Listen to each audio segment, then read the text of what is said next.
बिस्मिल्लाहिर्रहमानिर्रहीम। अस्सलाम वालेकुम। 9th class exercise 7.1 question number 6। Find h such that the points A B and C are vertices of a right angle triangle.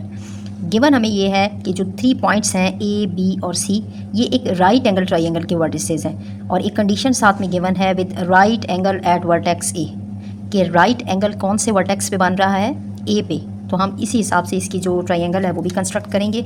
Right angle triangle ऐसी triangle जिसका एक angle 90 degree का होता है और वो हमें गिवन है कि राइट एंगल कौन से वर्टेक्स पे बन रहा है, ए पॉइंट पे बन रहा है। तो जब हम ट्रायंगल को कंस्ट्रक्ट करेंगे, एक परपेंडिकुलर लाइन, एक आपकी हॉरिजेंटल लाइन, और ये दोनों लाइन जहाँ पे एक दूसरे को इंटरसेक्ट करती हैं वहाँ पे हमारा 90 का एंगल कंस्ट्रक्ट होता है। यहाँ पे 90 का जो राइट एंगल है इसको उन्होंने कहा है कि इस पे ए का वर्टेक्स होना चाहिए, ठीक। और बाकी आपकी अपनी मर्ज़ी है, आप यहाँ पे बी पॉइंट ले सकते हैं, सी पॉइंट भी ले सकते हैं, वो आप अपने हिसाब से ड्रा कर सकते हैं। तो यहाँ पे हमने एक फर्जी सी ट्रायंगल कंस्ट्रक्ट की है जिसके 3 पॉइंट्स हैं ए बी एंड सी। अब जो राइट एंगल ट्रायंगल होती है बाय पाइथागोरस थ्योरम से हम उसको सॉल्व करते हैं। इससे प्रीवियस लेक्चर में भी हमने जो क्वेश्चन सॉल्व किए हैं उसमें भी हमें जो गिवन क्वेश्चन था जिसमें हमें ये कहा गया था, question number 5, the points A B and C are vertices of right angle triangle, कि ये प्रूफ करें कि तीनों पॉइंट्स राइट ट्रायंगल के वर्टिसेस हैं। तो इसमें भी हमने पाइथागोरस थ्योरम अप्लाई किया था।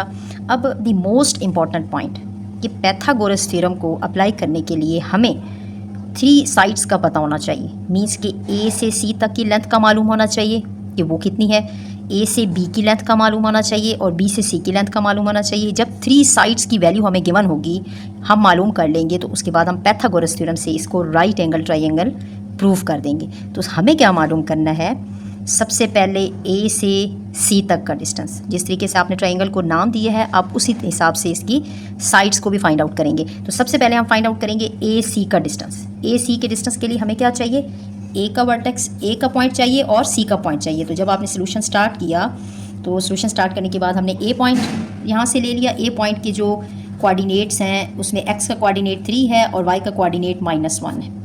दूसरा हमारे पास सी पॉइंट है।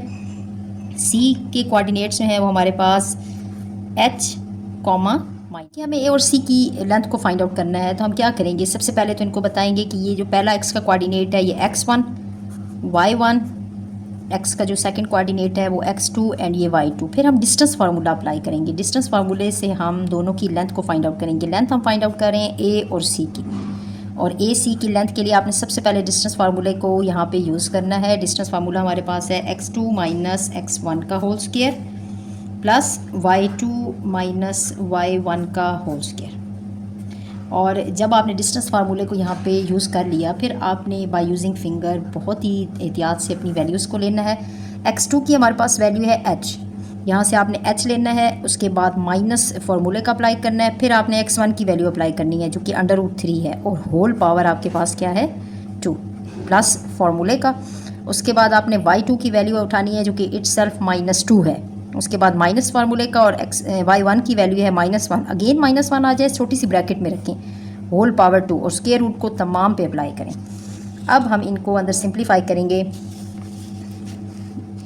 देखिए स्क्वायर रूट के अंदर स्क्वायर रूट अभी आपका एज इट इज़ ही रहेगा, h - √3 का होल स्क्वायर। अब देखिए h और √3 दोनों डिफरेंट वैल्यूज़ हैं। मीन्स कि h आपके पास एक अननोन वैल्यू है, प्लस माइनस नहीं हो सकता। अगर आपके पास जैसे 4 - 3 आ जाता है तो आप सिंप्लीफाई कर देते हैं। अब h एक अननोन टर्म है और √3 आपके पास एक कांस्टेंट है।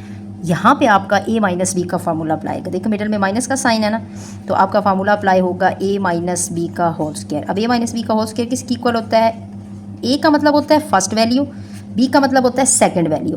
पहली वैल्यू का स्क्वायर प्लस सेकंड वैल्यू का स्क्वायर -2ab, ये फार्मूला आपका है जो आपकी रिवीजन हो रही है बार बार। अब इस पार्ट में हमारा पहली वैल्यू a जो है वो h है और सेकंड वैल्यू जो है वो √3 है जो कि b है। मैं इसी फार्मूले के हिसाब से इसको खोलूँगी। पहली वैल्यू का स्क्वायर h का स्क्वायर प्लस √3 का स्क्वायर, उसके बाद -2 फार्मूले का 2ab, ठीक है 2ab। a आपने यहाँ से उठाना है h और b आपने उठाना है √3, और फिर आपने इसको एक बड़ी ब्रैकेट में भी क्लोज कर देना है क्योंकि अभी इसके इर्द गिर्द ब्रैकेट भी है, ब्रैकेट है स्क्वायर तो हमने खोल दिया है, ठीक। प्लस का साइन लगेगा, उसके बाद y2 माइनस y1 की वैल्यूज़ को आप खोलेंगे। देखिए y2 की जो वैल्यू है वो पहली -2 है और माइनस माइनस आपका क्या हो जाएगा +1 और होल पावर आपकी 2 आ जाएगी। अभी इसमें मज़ीद सिंप्लीफिकेशन हम करेंगे। अंडर रूट आपके पास आएगा h का स्क्वायर प्लस ये स्क्वायर और स्क्वायर रूट आपस में कट जाएंगे, ओनली 3 आ जाएगा, -2h और अंडर रूट 3 सब डिफरेंट वैल्यूज़ हैं तो ये एज इट इज़ ही रहेंगी 2h अंडर रूट 3 और ये ब्रैकेट में अभी बांधी रहेंगे और plus -2 + 1 -2 + 1 which is equal to -1 और -1 का स्क्वायर आ जाएगा। अब नेक्स्ट स्टेप में आप क्या करेंगे कि अंडर रूट के अंदर ही h स्क्वायर को आप रखें प्लस 3 को रखें। चूँकि जो वेरिएबल होता है ना या जो अननोन टर्म होती है कोफिशिएंट सारे उसके स्टार्ट में आते हैं, तो हम ऐसा करते हैं कि -2 अंडर रूट 3 पहले लिख देते हैं और h को साथ में लिख देते हैं। जैसे आपके पास x 2 से मल्टीप्लाई होता है तो आप इसको 2x लिखते हैं। कोफिशिएंट जो होता है ना जो कांस्टेंट वो हमेशा अननोन टर्म के शुरू में आता है और इधर आपके पास आ जाएगा माइनस का स्क्वायर प्लस और 1 का स्क्वायर 1। अब देखिए दो कांस्टेंट है आपके पास, एक 3 और एक 1, ये दोनों आपस में प्लस माइनस हो सकते हैं। तो इसको हम इस तरह करेंगे कि h का स्क्वायर -2 अंडर रूट 3h और 3 + 1 4। अब स्क्वायर रूट ऊपर है, ठीक है। इसके बाद ये मज़ीद अभी सिंप्लीफाई नहीं हो सकता, हम इसको यहीं पे ही छोड़ देंगे। और ये हमने ए सी का डिस्टेंस फाइंड आउट कर लिया है, ए सी का, ठीक है, ये वाली लेंथ का। आप पहले ए बी का भी निकाल सकते हैं, फिर बी सी का भी निकाल सकते हैं, फिर ए सी का भी निकाल सकते हैं, जहाँ से आप स्टार्ट लेना चाहें, ठीक। हमने सबसे पहले ये बेस का निकाल दिया ए सी। अब हमने डिस्टेंस फाइंड आउट करना है ए और बी का। इसको मेंशन भी कर सकते हैं आप यहाँ पे। देखिए ए और बी के डिस्टेंस के लिए हमें क्या चाहिए, ए और बी पॉइंट्स चाहिए। तो हम ए और बी पॉइंट्स को लेंगे। हमारे पास अंडर रूट 3 -1 और बी पॉइंट है हमारे पास 0, 2। सबसे पहले तो आपने इनको x1 y1 और x2 y2 के हिसाब से इनकी नेम देने हैं। फिर आपने डिस्टेंस फार्मूला अप्लाई करना है। डिस्टेंस फार्मूला किस पे अप्लाई हो रहा है, ए बी पे। ए बी के ऊपर बार लगाएंगे, 2 वर्टिकल लाइंस लगाएंगे विच इज़ इक्वल टू, सबसे पहले 9th क्लास आपने फार्मूला मेंशन करना है, जल्दबाजी नहीं आपने करनी, क्योंकि फार्मूले में हमें स्क्वायर माइनस और तमाम टर्म्स का पता चलता है कि हमने किस हिसाब से उनको पुट करना है, which is equal to square root. फिर आपने बाय यूजिंग फिंगर सबसे पहले x2 लें, x2 0 माइनस फार्मूले का x1 अंडर रूट 3 और होल पावर आपके पास 2 आ जाएगी, प्लस y2 हमारे पास 2 है माइनस फार्मूले का -1 का होल स्क्वायर। अगेन माइनस आ गया है तो माइनस को स्मॉल ब्रैकेट में रखेंगे which is equal to square root के अंदर ही। देखिए -0 के एडिशन से कोई फ़र्क नहीं पड़ेगा, ये आपके पास -√3 ही आ जाएगा, -√3 का स्क्वायर प्लस ये माइनस माइनस प्लस हो जाएगा। तो ये इस तरीके से होगा 2 + 1 का होल स्क्वायर, ठीक। माइनस माइनस मल्टीप्लिकेशन में प्लस हो जाता है, 2 + 1 का होल स्क्वायर, तो ये आपके पास आ जाएगा 3 का स्क्वायर। अब नेक्स्ट स्टेप में माइनस का स्क्वायर प्लस हो जाएगा, √3 का स्क्वायर माइनस का स्क्वायर प्लस और स्क्वायर रूट आपस में कट जाएंगे, ओनली 3 आ जाएगा, प्लस 3 का स्क्वायर 9, 3 को 3 से मल्टीप्लाई करना है, ठीक है। 3 का square means 3 × 3 which is equal to 9। अच्छा 9 + 3 √12, मतलब हमारे पास ए बी की जो लेंथ आई है ए बी की वो √12 आई है, ठीक। अब हमने चूँकि ये डिस्टेंस भी फाइंड आउट कर लिया है और ये डिस्टेंस भी फाइंड आउट कर लिया है, ये वाला। अब हमें फाइंड आउट करना है बी और सी का डिस्टेंस, बी से सी तक का डिस्टेंस। तो हमें पॉइंट्स चाहिए बी और सी। तो सबसे पहले तो हम बी और सी पॉइंट्स को मेंशन करेंगे। बी पॉइंट है हमारे पास, बी पॉइंट है हमारे पास 0, 2 और सी पॉइंट है हमारे पास h, -2।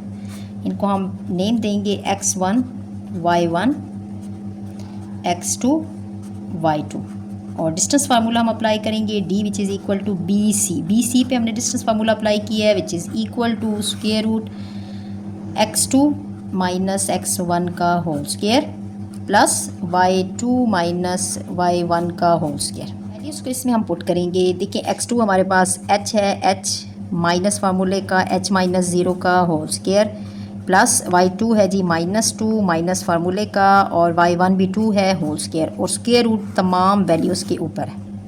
Which is equal to, zero के एडिशन से कोई फ़र्क नहीं पड़ेगा, एच का स्केयर एच स्केयर ही आ जाएगा, प्लस यहाँ पे माइनस और माइनस दोनों नेगेटिव टर्म है ऐड हो जाएंगी और माइनस का आपको साइन देंगी, -4 का square which is equal to h का स्केयर प्लस माइनस का स्केयर प्लस 4 का स्केयर 16। अब एच स्केयर और 16 दोनों अलग वैल्यूज़ हैं, ये आपस में ऐड नहीं हो सकती, ये एक अननोन टर्म है और ये 16 है। हम इसको यहीं पे ही छोड़ देंगे, यहीं पे ही छोड़ेंगे और इसका डिस्टेंस किसका है जी, बी सी का। ये डिस्टेंस भी हमने फाइंड आउट कर लिया, मीन्स कि अब हमने जो हमें गिवन ट्राइंगल थी उस ट्राइंगल की हमने तीनों साइड्स को फाइंड आउट कर लिया। ठीक, तो जब हमारे पास तीनों साइड्स आ जाएंगी तो हमने ये प्रूव करना है कि these points are the vertices of right angle triangle. अब बारी आती है बाय पैथागोरस थ्योरम की। ठीक है, तो पैथागोरस थ्योरम के लिए हमने ये सारा काम किया है, अब हम पैथागोरस थ्योरम को अप्लाई करेंगे। देखिए 9th क्लास जो पैथागोरस थ्योरम है ना, उसके लिए जो एक मेन पॉइंट है वो आपको हाइपोटेनियस का पता होना चाहिए, और वो हमेशा हमें पता होता है। क्यों? क्योंकि पैथागोरस थ्योरम अप्लाई ही राइट एंगल ट्राइंगल पे होता है, और हमें इस क्वेश्चन में भी गिवन है कि राइट एंगल आपका ए पे बन रहा है। तो राइट एंगल 90 के एंगल के बिल्कुल जो अपोजिट साइड होती है ये हमारे पास हाइपोटेनियस होती है। ठीक है, तो हमें हाइपोटेनियस का मालूम है कि बी सी हाइपोटेनियस है, ये आपकी बेस है और ये आपका परपेंडिकुलर है। तो हम पैथागोरस थ्योरम को अप्लाई करेंगे और उस हिसाब से इसकी वैल्यूज़ लिखेंगे। देखिए by using Pythagoras theorem, Pythagoras theorem, जब हमने पैथागोरस थ्योरम अप्लाई किया तो बी सी है हमारे पास जी हाइपोटेनियस, बी सी का square which is equal to perpendicular है ए बी का स्क्वायर और लेंथ ऑफ ए सी का स्क्वायर, बेस का लेंथ ऑफ ए सी का स्क्वायर। अब हम वैल्यूज़ को पुट करते हैं। हमारे पास बी सी की वैल्यू आई है h square plus 16, B square की वैल्यू है एच स्क्वायर प्लस 16 का होल स्क्वायर। हमारे पास एच स्क्वायर प्लस 16 के ऊपर स्क्वायर रूट भी है। ठीक है, एच स्क्वायर प्लस 16 और ये स्क्वायर रूट भी है, सॉरी, और whole power 2 which is equal to A B की लेंथ हमारे पास आई है, ए बी की लेंथ है √12 और होल पावर 2, और ए सी की जो लेंथ हमारे पास आई है स्टार्ट में ये भी अंडर रूट की फॉर्म में है, h square minus 2 √3 H square minus 2 √3 h plus 4, ये भी स्क्वायर रूट की फॉर्म में ही है और होल पावर ऊपर 2 आ जाएगी। मीन्स कि तमाम जो हमारे पास वैल्यूज़ आई हैं ना वो अंडर रूट की फॉर्म में है और पैथागोरस थ्योरम में सब के ऊपर स्क्वायर आ गए।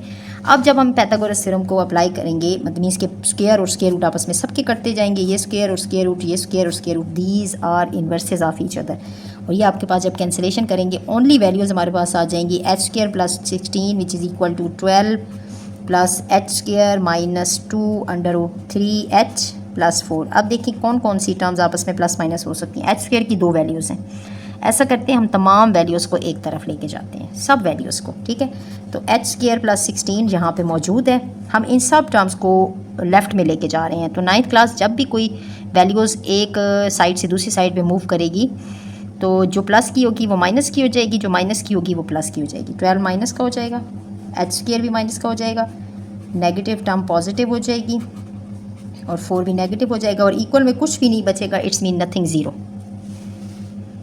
अब देखिए एच स्क्वायर से कट गया आपका, -12 प्लस 16, इन दोनों को पहले सॉल्व कर लें। तो 16 में से 12 माइनस होंगे, 4 आएगा, प्लस का 4 आएगा, 16 बड़ी वैल्यू है 4, और plus 2 √3 h minus 4 equal to 0। तो ये तो क्या, आपने जब इन दोनों को प्लस किया तो ये तो दोबारा वैल्यूज़ कट गई हैं, +4 और -4 हमारे पास टर्म बच गई है, प्लस 2 √3 एच इक्वल टू 0। अब देखिए ये जो 2 √3 है, ये जो 2 √3 है ये एच के साथ मल्टीप्लाई हो रहे हैं, मीन्स कि ये तीनों वैल्यूज़ आपस में मल्टीप्लाई हो रही हैं, 2 √3 और एच, इनके बीच में कोई साइन नहीं है। तो जब एक वैल्यू एक तरफ मल्टीप्लाई हो रही होती है दूसरी तरफ जाके डिवाइड हो जाती है, तो h ओवर 0 को ये डिवाइड करेंगी 2 √3। तो 0 को कोई भी नंबर डिवाइड करता है 0 पे कोई असर नहीं होता, वो एज इट इज़। हमने क्या किया है, बाय यूजिंग डिस्टेंस फार्मूला हमने 3 साइड्स की लेंथ को फाइंड आउट किया है, और चूंकि ये राइट एंगल ट्राइंगल कहा गया था तो बाय पैथागोरस थ्योरम हमने अप्लाई किया है और पैथागोरस थ्योरम को ही यूज़ करके हमने h को फाइंड आउट कर लिया है, जो कि हमारा मेन पॉइंट था कि find the value of h। Question number 7, find h such that a b and c are collinear. हमें ये गिवन है कि ये जो तीनों पॉइंट्स हैं ए बी और सी, ये कोलिनियर पॉइंट्स हैं। तो कोलिनियर पॉइंट्स क्या होते हैं? 2 or more points are said to be collinear if they lie on the same straight line। अगर 2 या 2 से ज़्यादा पॉइंट्स हमें कहे जाएं कि ये कोलिनियर पॉइंट्स हैं, तो इट्स मीन कि वो एक ही सेम स्ट्रेट लाइन पे लाई करते हैं। अब हमें चूँकि 3 पॉइंट्स गिवन है, तो इट्स मीन अगर मैं आपको ये समझाने के लिए कहूँ कि यहाँ पे हमारा एक पॉइंट हमारा यहाँ और एक पॉइंट हमारा यहाँ है, तो ए बी और सी, तो जब भी हम इन तीनों पॉइंट्स को ज्वाइन करेंगे तो एक स्ट्रेट लाइन बननी चाहिए। तीनों पॉइंट्स एक ही सेम स्ट्रेट लाइन पे जो वाक़या होते हैं वो कोलिनियर पॉइंट्स कहलाते हैं। मींस कि ए बी और सी, दीज 3 पॉइंट्स आर कोलिनियर।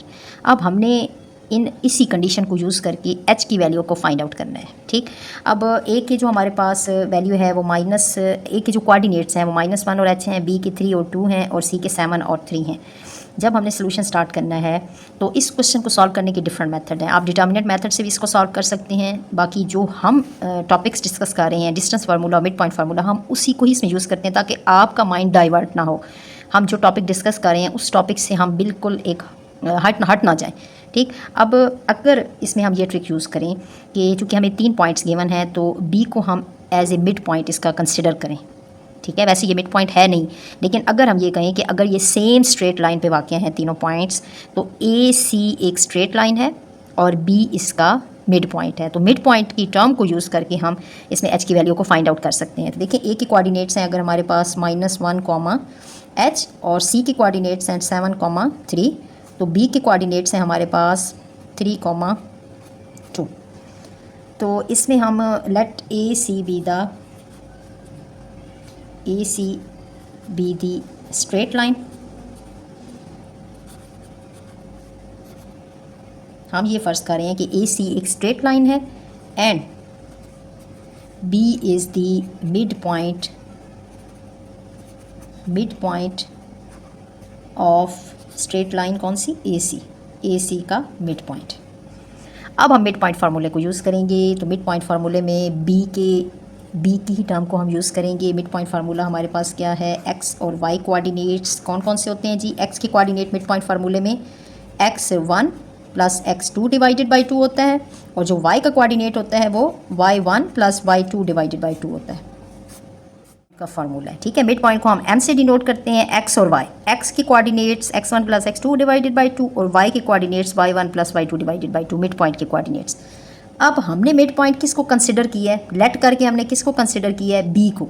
तो यहाँ पे हम मिड पॉइंट हमारा क्या है? बी, तो हम उसको उसमें एक्सचेंज करेंगे 3, 2।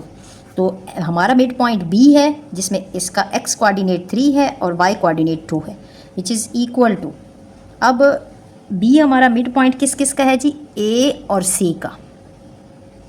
ठीक है, मिड पॉइंट किसका है? ए और सी का।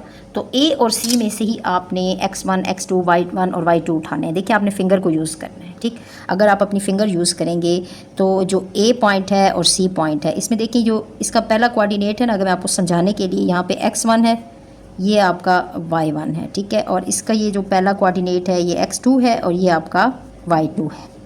अब मैं बाय यूजिंग फिंगर यहाँ पे टर्म्स को यूज़ करूँगी। x1 हमारा क्या है जी? -1 + x2 हमारा क्या है? 7 / 2, y1 हमारा क्या है जी? h प्लस y2 हमारा क्या है? 3 / 2।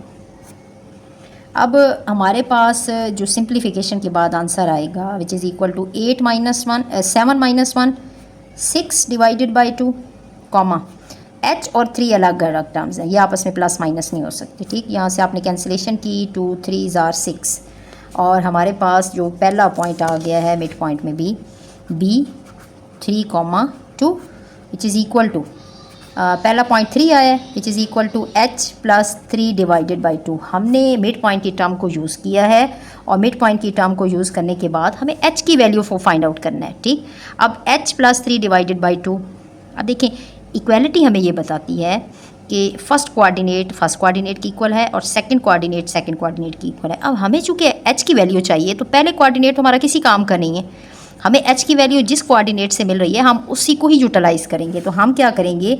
बाय कंपेयरिंग का मेथड यूज़ करेंगे। 2 which is equal to second coordinate which is equal to second coordinate h + 3 / 2। अब इसकी डिनोमिनेटर में कुछ नहीं है, 2 है। बाय क्रॉस मल्टीप्लिकेशन यूज़ करें। क्रॉस मल्टीप्लिकेशन में क्या होगा, 2 इधर जाके 2 से मल्टीप्लाई हो जाएगा 4, और 1 इधर जाके h+3 से मल्टीप्लाई हो जाएगा, जिससे उससे पे कोई फ़र्क नहीं पड़ेगा। h को इधर ही रहने दें, 4 और 3 को लेफ़्ट में ले जाएं, h which is equal to 4 - 3 1। तो हमने मिड पॉइंट की ही टर्म को यूज़ करके h की वैल्यू फाइंड आउट कर ली है। Question number 8, the points A, B are ends of a diameter of a circle, find the centre and radius of a circle. अब हमें 2 पॉइंट्स गिवन हैं A और B, और ये कहा गया है कि जो सर्कल का डायमीटर है ये उसके एंड्स पॉइंट है, और उसके साथ साथ ये चीज़ हमें गिवन है। हमें फाइंड आउट क्या करना है, सेंटर, सर्कल का हमें सेंटर फाइंड आउट करना है, और उसके साथ साथ सर्कल का रेडियस भी हमें फाइंड आउट करना है। तो सबसे पहले तो आपने इसके कंसेप्ट को अच्छे से अंडरस्टैंड करना है कि what is the centre, radius and diameter of a circle. अगर हमारे पास, मैं आपको यहाँ पे एक सर्कल ड्रा कर देती हूँ, एक फर्जी सा सर्कल हमने ड्रा किया है। अब जब भी हम सर्कल ड्रा करते हैं तो ज़ाहिर है आपने जब भी कंपास रखना है तो उस कंपास को आपने किसी पॉइंट पे रखना है। 2 सेंटीमीटर का आपने सर्कल ड्रा किया है, यहाँ पे आप कंपास रखेंगे और इसको चलाएंगे, या 3 सेंटीमीटर का आपने कंपास को खोलना है, 3 सेंटीमीटर का जो रेडियस होगा उतना आपने सर्कल ड्रा करना है, ठीक है, वो आप पे डिपेंड करता है। अब हमने एक सर्कल ड्रा किया है, ये सर्कल का सेंटर होता है जहाँ पर हम कंपास को रखते हैं। अब ए और जो बी पॉइंट्स हैं ना, ये गिवन है कि ये डायामीटर ऑफ ए सर्कल है। अब डायामीटर क्या होता है, अगर हम ये देखें कि ये सर्कल का सेंटर है, तो डायामीटर सर्कल के कोई से भी ऐसे 2 पॉइंट्स जो कि सर्कल के सेंटर से गुजरते हैं वो डायामीटर कहलाते हैं। मींस कि ये सर्कल का सेंटर है और यहाँ पे एक पॉइंट है और एक पॉइंट यहाँ पे, वो कहीं पे भी हो सकते हैं, यहाँ पे भी हो सकता है, यहाँ पे भी हो सकता है, यहाँ से भी सर्कल के सेंटर से गुजरेंगे, इधर और इधर भी हो सकते हैं, वो भी सर। कंडीशन क्या होती है डायामीटर के लिए कि डायामीटर वो 2 पॉइंट्स जो कि सर्कल पे वाक़या होते हैं और वो सर्कल के सेंटर से गुजरते हैं। यहाँ पे ए पॉइंट है और यहाँ पे आपका बी पॉइंट है, और ये दोनों पॉइंट्स आपके सर्कल के सेंटर से गुजरते हैं। ये आपका डायामीटर है। अब ए के जो कोऑर्डिनेट्स हैं वो -5, -2 हैं, और जो बी के कोऑर्डिनेट्स हैं वो हमारे पास 5, -4 है। ये जो सर्कल का सेंटर है, सेंटर को ओ से डिनोट किया जाता है। एक तो हमें ये फाइंड आउट करना है, मीन्स कि इसके पॉइंट्स हमें फाइंड आउट करने हैं। दूसरा सर्कल का हमने रेडियस फाइंड आउट करना है। तो सबसे पहले तो हम सर्कल का सेंटर फाइंड आउट करते हैं। सर्कल के सेंटर के लिए हमने इसको ओ को फ़र्ज़ किया है कि O B the centre of a circle. तो जब भी कोई चीज़ आपने खुद से सॉल्व करनी होती है, फ़र्ज़ करनी होती है, लेट करके आपने करना है, let O B the centre of a circle. और ए पॉइंट्स को हमने लिख लिया है। तो सबसे पहले तो हम इनको मेंशन करते हैं, x1 y1, ये हमारे पास आएगा x2 और ये y2। डिस्टेंस फार्मूला हम अप्लाई करेंगे OA का, OA पे, ठीक है। OA पे जब हमने अप्लाई किया, डिस्टेंस फार्मूला है जी हमारे पास x2 - x1 का whole square plus y2 - y1 का होल स्क्वायर। अब आपने डिस्टेंस फार्मूले को बाय यूजिंग फिंगर वैल्यूज़ को बहुत ध्यान से लिखना है। x2 हमारे पास -5 है, माइनस फार्मूले का, x1 0 है, होल स्क्वायर प्लस y2 है हमारे पास -2 माइनस फार्मूले का, और y1 इटसेल्फ -3 आ गया है। तो हम छोटी सी ब्रैकेट रखेंगे और होल पावर 2 बाहर रखेंगे। अब स्क्वायर रूट के अंदर देखिए, 0 की एडिशन सब्ट्रैक्शन से कोई फ़र्क नहीं पड़ेगा, ये -5 ही आएगा, प्लस इधर आपके पास आ जाएगा -2 माइनस +3 का होल स्क्वायर, और फिर अगेन आपके पास स्क्वायर रूट के अंदर माइनस का स्क्वायर प्लस 5 का स्क्वायर 25 प्लस 3 - 2 1, और 1 का स्क्वायर क्या आ जाएगा 1। मीन्स हमारे पास आंसर आ गया है 26 का स्क्वायर रूट। रेडियस हमारे पास आया, ये आपके पास आ गया OA, ठीक है, OA which is equal to radius, जिसको आप स्मॉल r से भी डिनोट करते हैं, ठीक। और रेडियस हमारे पास आ गया है OA का √26, ठीक है। रेडियस अगर आप O और B का भी फाइंड आउट करेंगे तो वो भी आपके पास स्क्वायर रूट ऑफ 26 आएगा, आंसर आपका सेम आएगा। आप इसमें से कोई भी एक OA का डिस्टेंस भी फाइंड आउट कर सकते हैं, OB का भी फाइंड आउट कर सकते हैं। तो इस क्वेश्चन में हमने क्या किया है, इस क्वेश्चन में हमने सबसे पहले तो चूँकि हमें सेंटर फाइंड आउट करना था, तो सेंटर के लिए हमने, सेंटर चूँकि मिड पॉइंट है AB का, तो हमने सेंटर के लिए मिड पॉइंट फार्मूला अप्लाई किया है। मिड पॉइंट किसका फाइंड आउट किया है, A और B का। तो A और B के कोऑर्डिनेट्स को यूज़ करके हमने मिड पॉइंट फार्मूला अप्लाई किया और O के कोऑर्डिनेट्स हमने फाइंड आउट कर लिए हैं जो कि सेंटर था। उसके बाद चूँकि हमें रेडियस फाइंड आउट करने था, तो OA का डिस्टेंस हमने बाय यूजिंग डिस्टेंस फार्मूला से फाइंड आउट किया है, जो कि रेडियस फाइंड आउट हो गया है।